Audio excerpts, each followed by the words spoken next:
Bueno, veamos entonces la última teoría de la materia, que es rototraslación. Nosotros vamos a concentrar en lo que es el movimiento de rodamiento sin deslizamiento, pero primero describamos qué es un movimiento de rototraslación. Resulta que el movimiento más general que puede tener un cuerpo rígido es aquel que consiste, fíjate, vamos a dibujarlo acá, supongo que este sea el centro de masa del cuerpo rígido. El movimiento más general que puede tener un cuerpo rígido respecto de un cierto observador S es un movimiento que resulta de la combinación de traslación del centro de masa y a su vez de rotación en torno al centro de masa. Bueno, la combinación de esos dos movimientos constituye el movimiento más general que puede tener un cuerpo rígido respecto de un observador S. O sea, es un movimiento que es combinado de traslación del centro de masa seguido de rotación en torno a un eje que pasa por el centro de masa. La rototraslación, por lo tanto, ¿sí?, de un cuerpo rígido vamos a decir que es la siguiente. Un cuerpo rígido está en rototraslación respecto de un observador S si solamente si existe algún observador S', que puede ser por ejemplo un observador anclado en el centro de masa, respecto del cual el cuerpo rígido experimenta rotación pura en torno a un eje. Por ejemplo, imagínate que vos tirás o pateas una pelota con comba, ¿sí?, o sea, con efecto. Entonces la pelota está girando en torno a su centro de masa. Entonces existe al menos un observador, que es el observador anclado en el centro de masa de la pelota, para el cual la pelota tiene rotación pura con una cierta velocidad angular omega. Pero respecto del jugador que está aquí anclado y que pateó la pelota, además esa pelota también tiene un cierto movimiento de traslación de su centro de masa. Entonces, como dijimos, el movimiento va a ser de rototraslación si solamente si existe algún observador, como es el observador en el centro de masa, respecto al cual el cuerpo rígido, como era la pelota por ejemplo, experimenta rotación pura en torno a un eje. Y además dicho eje, que es el eje que pasa por el centro de masa, se está trasladando respecto al observador S, que sería el jugador que pateó la pelota. Un ejemplo es, por ejemplo, un cilindro que rueda en el suelo. Si vos tenés un cilindro que rueda en el suelo, como por ejemplo un vaso, ¿sí?, este vaso, por ejemplo, vos lo empujás, tiene acá el centro de masa experimenta traslación respecto de algún observador S que lo está viendo, y además el cuerpo experimenta rotación pura en torno a un observador anclado en el centro de masa. Bueno, ese es un movimiento de rototraslación. Como digo, es una combinación de movimiento traslacional del centro de masa seguido de rotación en torno al eje que pasa por el centro de masa. Bueno, acá está indicado en la aclaración, ¿sí? En la rototraslación, el movimiento se puede componer o descomponer como un movimiento de traslación del centro de masa, aquí no está anotado, pero en el PDF que subí sí, y otro de rotación respecto a un eje que pasa por el centro de masa. ¿Sí? Eso es simplemente la descripción del movimiento más general que puede experimentar un cuerpo rígido. ¿Está claro eso, Tomás? Sí, sí. Bien. Veamos entonces ahora el caso de interés para nosotros, que es el rodamiento sin deslizamiento. Como siempre, fijamos un sistema inercial de referencia, que lo vamos a llamar S, que es nuestro sistema de laboratorio, que va a tener asociado su correspondiente sistema de ejes cartesianos. Tenemos acá un cuerpo rodante, puede ser una esfera, un cilindro, un disco, etc., ¿sí?, que está en movimiento de rototraslación. Es decir, hay traslación de su centro de masa y rotación en torno a un eje que pasa por el centro de masa. El rodamiento sin deslizamiento, entonces, como te digo, consiste en una combinación de traslación del centro de masa, ¿sí?, respecto del sistema de laboratorio, que es este sistema S, y de rotación respecto al centro de masa en torno a un eje que pasa por él. ¿Cuál es la propiedad fundamental del rodamiento sin deslizamiento? La propiedad fundamental es que en cada instante el punto de contacto P entre el cuerpo rodante y la superficie no desliza. Es decir, en cada instante la partícula P ubicada en el borde del cuerpo rodante que está en contacto con el piso no tiene movimiento relativo con respecto a la superficie o al piso. En otras palabras, y contrario a lo que muchos creen, la velocidad instantánea del punto de contacto con la superficie es igual a 0 respecto del sistema de laboratorio.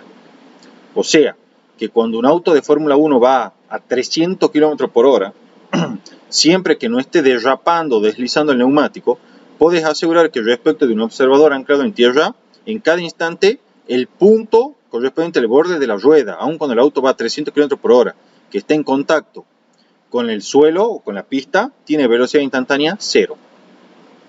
Eso ocurre en cada instante para cada una de las partículas que entra en contacto con el suelo, siempre que no haya deslizamiento, ¿sí? O sea, que no se derrape. ¿Está entendido eso, Tomás? Sí, sí, sí. Bien.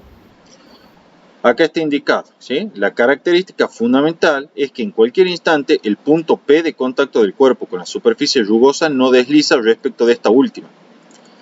Entonces, como no desliza respecto de esta última, el sistema S, que es el sistema de laboratorio, le mide una velocidad nula en todo instante de tiempo t a la partícula P que estará en contacto con el suelo. Aquí hay un ejemplo de, por ejemplo, un cilindro o una esfera que rueda plano abajo, ¿sí? En cada instante, este punto P tiene velocidad 0 respecto del observador del laboratorio. Si haces un diagrama de cuerpo libre para este cuerpo extendido, porque es un cuerpo rígido, vas a tener que sobre el punto P actúa la fuerza de rozamiento estática. ¿Por qué la estática? Porque no existe un momento relativo de frotamiento entre la superficie del cuerpo rodante y la superficie sobre la cual rueda. Entonces, como no existe tal momento relativo, vos sabes que entra en vigencia la fuerza de roce estática y no la dinámica. La normal, estrictamente, está actuando en el punto de contacto, ¿sí?, del cuerpo con la superficie en dirección perpendicular a la superficie. Y el peso, producto de la interacción con la Tierra, actúa por el centro de masa del cuerpo rígido en la medida de que el campo gravitacional no se modifique de manera considerable a lo largo de la extensión de este cuerpo rígido. Disculpa, y en el estudio de este movimiento no tenemos en cuenta la fuerza de fuerza estática, ¿verdad? Sí, sí, ahí está, mírala. Sí, esa es. Sí, la tenemos en cuenta acá. Sí. Pero no tenemos modo de saber cuánto vale esa fuerza Sí, de roce. sí tenemos. Sí tenemos. Sí, tenemos manera de saberlo. Sí, tenemos manera de saberlo. Sí, sí, sí, sí hay forma. Ya lo vamos a ver. Bueno, actúa la fuerza de roce estática, ¿sí? Pues el cuerpo no desliza en la superficie, ¿sí? No existe un momento relativo entre el punto de contacto del cuerpo y la superficie. Resulta que se cumplen las siguientes hipótesis, Tomás. Si se cumple que el cuerpo rota respecto al centro de masa en torno a un eje de simetría que pasa justamente por el centro de masa, y además el cuerpo es homogéneo, o sea, se cumple esta primera hipótesis, y se cumple la segunda hipótesis de que respecto del laboratorio el eje de rotación se traslada paralelamente a sí mismo, es decir, no cambia de dirección, entonces se cumple que el impulso angular de spin, es decir, el impulso angular del cuerpo rígido medido por el observador en el centro de masa, es igual al momento de inercia del centro de masa por el vector de velocidad angular. Solo si se cumplen estas hipótesis. Estas hipótesis lo que están diciendo es simplemente esto, en forma sencilla. La primera, el cuerpo experimenta rotación pura en torno a un eje que pasa por el centro de masa. ¿Sí? Este es el centro de masa. Y la segunda hipótesis es que respecto del laboratorio, conforme este cuerpo se traslada, el eje de rotación en torno al centro de masa se traslada paralelamente a sí mismo, es decir, no cambia de dirección nunca. ¿Sí? Si se cumplen estas dos hipótesis, entonces automáticamente se cumple que el spin, o sea, el impulso angular del sistema respecto al centro de masa, es igual al momento de inercia respecto al centro de masa por el vector de velocidad angular. Simplemente eso. Ya sabíamos del sistema de partículas que la suma de momentos exteriores respecto al centro de masa, justamente vos me preguntaste algo de esto, es la derivada del impulso angular de spin respecto al tiempo. El spin es I del centro de masa por omega, y esto quedará I del centro de masa por la derivada de la velocidad angular respecto al tiempo. Entonces será suma de momentos exteriores respecto al centro de masa es igual al I del centro de masa por la aceleración angular. Esa es la ecuación que te va a permitir determinar, Tomás, el valor de la fuerza de roce estática. Pero cuando vos tengas un cuerpo, por ejemplo, como ese que veíamos recién, del cuerpo rodante que rodaba plano abajo, si tenés acá el centro de masa, y supongamos fijar un sistema primado de referencia I', X', entonces, este es el radio del cuerpo rodante. Esa ecuación que vimos recién me está diciendo que la suma de momentos exteriores respecto al centro de masa, ¿sí? Acá también estará actuando el peso y por acá estará pasando la normal, es igual, ¿sí?, al momento de inercia respecto del centro de masa por la aceleración angular. El tema es que de todas las fuerzas que actúan, de las fuerzas exteriores, la única que produce momentos respecto al centro de masa es la fuerza de roce estática. Las otras no producen momentos respecto al centro de masa porque tanto la normal como el peso tienen una línea de acción que pasa por el centro de masa, haciendo que el brazo de palanca sea cero. ¿Sí? Entonces, vectorialmente te va a quedar el R, ¿sí? Vectorial la fuerza de roce estática es igual al I de centro de masa por la aceleración angular. Entonces acá tengo una expresión que te relaciona la fuerza de roce estática con la aceleración angular y el momento de inercia y el radio. ¿Sí?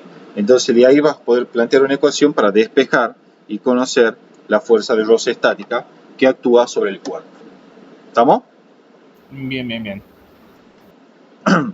Desde luego, como nosotros vamos a considerar que nuestro sistema de laboratorio es inercial, ¿sí? También va a valer la ecuación que ya traemos del sistema de partículas, que es suma de fuerzas exteriores igual al producto de la masa por la aceleración de este centro de masa. ¿Sí?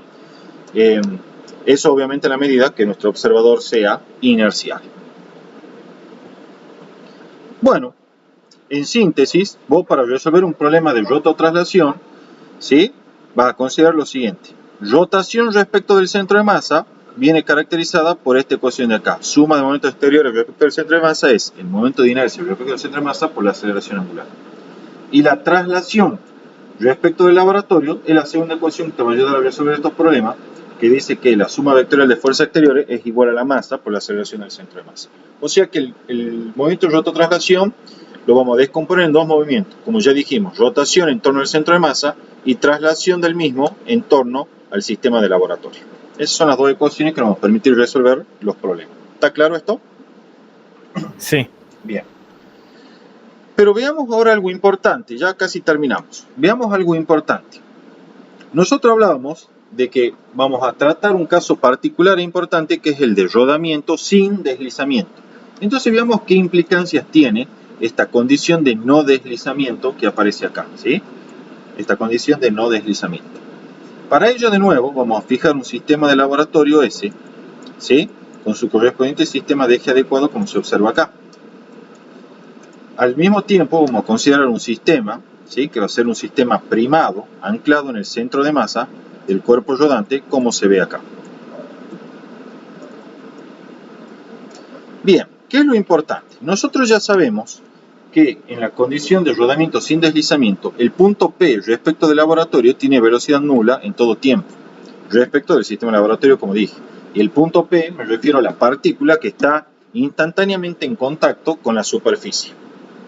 Entonces, por las transformadas de Galileo, vos sabés que la velocidad de la partícula en P es igual a la velocidad del centro de masa más la velocidad de esa partícula en P respecto al sistema de centro de masa. O sea, la velocidad de la partícula respecto del laboratorio es igual a la velocidad del sistema de centro de masa más la velocidad de la partícula respecto al sistema de centro de masa. Donde esta velocidad V sub P, ya dijimos, es igual al vector nulo porque estamos en condición sin deslizamiento. Entonces, como esto es igual al vector nulo, puedo despejar de acá la velocidad primada, es decir, la velocidad de la partícula P respecto del sistema de centro de masa, y me queda que es el negativo de la velocidad del centro de masa. Si aplico norma o módulo miembro a miembro, vemos que la rapidez del centro de masa es igual a la rapidez prima de la partícula P. Es decir, la rapidez que tiene el centro de masa en el rodamiento sin deslizamiento es igual a la rapidez que mira para la partícula P el observador anclado en el centro de masa. Pero dijimos que respecto al centro de masa, ¿qué movimiento efectúan las partículas de cuerpo rígido? De rotación pura, ¿sí?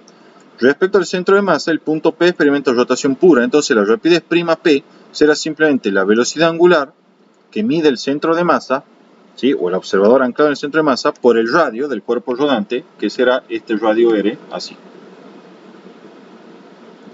Entonces encontramos una expresión fundamental, que es que la rapidez del centro de masa es igual a la rapidez angular por el radio R. Y esto solamente vale si no hay deslizamiento, o sea, solo vale en rodamiento sin deslizamiento. Si llega a haber derrape, o sea, la famosa coleada esa, esta ecuación no vale, ¿sí? La ecuación esta no vale. Solo vale cuando hay rodamiento sin deslizamiento. Si hay rodamiento sin deslizamiento, entonces sí podés asegurar que la rapidez del centro de masa es igual en módulo a la rapidez angular con la que gira el cuerpo respecto al centro de masa, multiplicado por el radio del cuerpo. Y cuando hablo del radio, me refiero al radio medido del centro de masa hacia el punto de contacto con la superficie. ¿Está hasta acá claro? Sí. Bien, si yo derivo miembro a miembro esta ecuación, voy a encontrar otra expresión muy importante que me dice que el módulo de la aceleración del centro de masa es igual al módulo de la aceleración angular con la que rota el cuerpo respecto al centro de masa multiplicado por el radio del cuerpo. Y de nuevo, esta solo vale si no hay deslizamiento. ¿Sí? Bien. Es importante destacar lo siguiente. La trayectoria de cualquier partícula en el borde del cuerpo respecto del laboratorio es lo que se llama un cicloide. O sea, esto que se ve acá. Esta es la trayectoria que describen las partículas en el borde de una rueda, por ejemplo, cuando vos vas andando en auto. ¿Sí? Obviamente respecto del laboratorio. Porque respecto de vos que acompaña el movimiento del auto, la rueda está ejecutando ¿qué? Una rotación pura. ¿Sí? Pero respecto de un observador anclado, ponele en la vereda que lo ve pasar al auto, la partícula ejecuta esta trayectoria, no ejecuta una circunferencia. ¿Sí? No es un movimiento circunferencial para un observador anclado en la vereda que ve pasar el auto. ¿Está claro esto? Ahí en YouTube Sí. encontré un montón de experimentos donde los vagos le ponen a la rueda un láser o un LED, ¿sí? Y la hacen rotar y la ponen a tiempo de exposición con una cámara de alta velocidad. Entonces la cámara va marcando la posición del LED en diferentes instantes y va a ver que el LED en el borde de la rueda marca esta trayectoria así, mostrando que describe justamente un cicloide. ¿Sí? También el movimiento sin deslizamiento, en cada instante se cumple lo siguiente.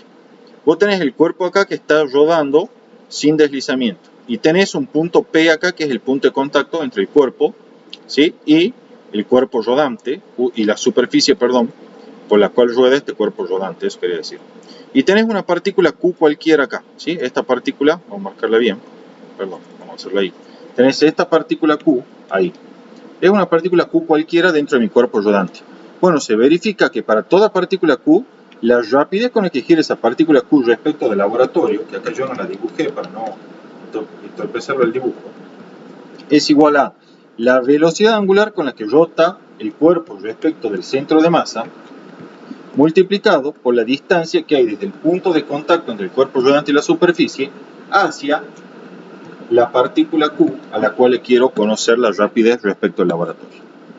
En otras palabras, se puede considerar el movimiento de rodamiento sin deslizamiento como una rotación instantánea respecto del punto de contacto P, donde esa rotación instantánea tiene la misma velocidad angular que mide el observador anclado en el centro de masa. ¿Sí? Es común a veces que te den problemas, y justamente los chicos a veces no lo saben hacer, que te dan un cuerpo cualquiera y vienen y te dicen, por ejemplo, esta partícula tiene una cierta distancia, así por ejemplo te dicen esto es 5 centímetros. ¿Sí? Y te dan la velocidad angular con la que gira el cuerpo. Entonces, muchas veces te piden calcular la rapidez respecto del laboratorio, ¿sí? Que estará acá.